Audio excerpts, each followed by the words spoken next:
Chapter 1186 के spoilers finally आ चुके हैं और ऑनेस्टली अगर आपको लगता है ना कि चैप्टर का बिगेस्ट मोमेंट लूफी का इमू को पंच मारना था तो शायद आप असली रिवील मिस कर गए। हाँ, लूफी ने फाइनली दुनिया के सबसे पावरफुल रूलर पर अटैक कर दिया। हाँ, गुंको की असली आइडेंटिटी रिवील हो गई और हाँ, ब्रूक का पास अनएक्सपेक्टेडली हार्ट ब्रेकिंग निकला। लेकिन इन सब मोमेंट्स के बीच ओडा सेंसे ने एक ऐसी चीज ड्रॉप की है ना जो पूरी वन पीस स्टोरी को चेंज कर सकती है, क्योंकि चैप्टर के एंड में इमू फिर से बात करता है 800 साल पुरानी हिस्ट्री की और ये वही मिस्ट्री है जिसके आंसर के लिए आप और मैं पिछले 25 सालों से इंतजार कर रहे हैं। तो आज हम सिर्फ स्पॉयलर्स नहीं देखेंगे, हम बात करेंगे कि ओडा सेंसे एक्चुअली क्या सेटअप कर रहे हैं और क्यों लग रहा है कि फाइनल सागा के असली आंसर शुरू हो गए हैं। सबसे पहले बात करते हैं गुंको के रिवील की। अब तक गुंको को काफी फैंस एक ट्रेजिक विक्टिम के रूप में देखते थे, एक ऐसी कैरेक्टर जो वर्ल्ड गवर्नमेंट के सिस्टम का हिस्सा बन गई। लेकिन चैप्टर 1186 में पता चलता है कि गुंको कोई रैंडम ऑर्फन या रैंडम रिक्रूट नहीं है। गुंको को बायोलॉजिकल फादर खुद गॉड्स नाइट का मैनमेयर ग्रोलो है और ये रिवील बहुत बड़ा है क्योंकि ओडा सेंसे सिर्फ एक फैमिली कनेक्शन रिवील नहीं कर रहे हैं, वो एक पैटर्न एस्टेब्लिश कर रहे हैं। पहले गार्लिंग, फिर शेमरॉक और अब गुंको।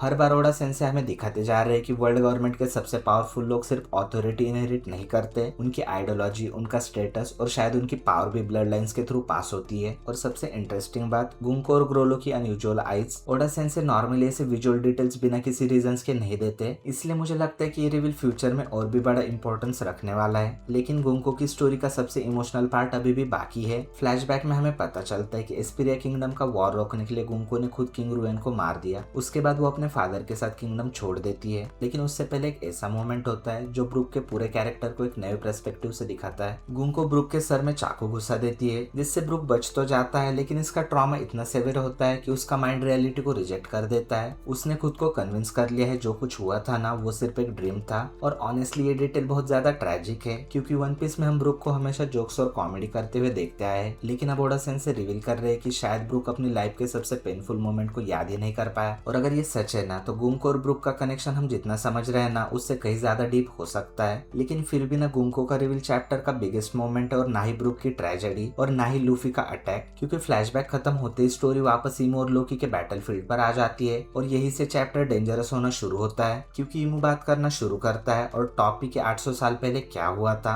अब आप खुद ही सोचिए, अगर ओडा सेंसे चाहते तो चैप्टर को सिर्फ एक्शन के साथ एंड कर सकते थे। लूफी की एंट्री, एक जायंट पंच और एक मैसिव क्लिफ हैंगर, फैंस वैसे ही खुश हो जाते, लेकिन उन्होंने ऐसा नहीं किया। उन्होंने स्पेसिफिकली इमू के डायलॉग में 800 इयर्स का रेफरेंस डाला और जब भी ओडा सेंसे फाइनल सागा में वर्ल्ड सेंचुरी को मेंशन करते हैं उसका मतलब एक ही होता है कि हम एंड गेम के टेरिटरी में एंटर कर रहे हैं, क्योंकि ये वही मिस्ट्री है जहाँ पर रोड जाकर मिलते हैं जॉय बॉय, एंशिएंट किंगडम, निका, वर्ल्ड गवर्नमेंट, पोनीग्लिप्स, वन पीस, सब कुछ। और इसलिए मुझे लगता है कि चैप्टर 1186 का असली पर्पस एक्शन नहीं था, असली पर्पस था रीडर्स को रिमाइंड कराना कि फाइनल सागा का सेंटर पॉइंट अभी भी वही है, the truth of 800 years ago. और फिर आता है चैप्टर का फाइनल सीन और ऑनेस्टली ये पैनल ऑलरेडी लेजेंडरी बनने वाला है। जब इमू और लोकी का कन्फ्रंटेशन चल रहा होता है तब बैटलफील्ड पर लूफी आता है और बिना किसी हेजिटेशन के सीधा इमू के मुंह पर पंच मार देता है, बिल्कुल उसी एनर्जी के साथ जैसा उसने साबोडी में चार्लोस को पंच किया था ना। और इसी वजह से ये मोमेंट और भी सेटिस्फाइंग लगता है क्योंकि सालों तक इमू सिर्फ शैडोज में था, एक सिलेउट, एक मिस्ट्री, एक हिडन रूलर, लेकिन अब पहली बार हीरो और फाइनल विलन का कॉन्फ्लिक्ट डायरेक्ट हो गया है। अब कोई और चीज नहीं, कोई बैरियर्स नहीं, कोई पॉलिटिकल लेयर्स नहीं, सिर्फ लूफी और इमू। और ये मोमेंट ऑफिशियली फील कर रहा था कि एंड गेम अब शुरू हो चुका है। लेकिन यहाँ पर एक इंटरेस्टिंग चीज है, लूफी का पंच हाइप है लेकिन इमू का डायलॉग स्टोरी है।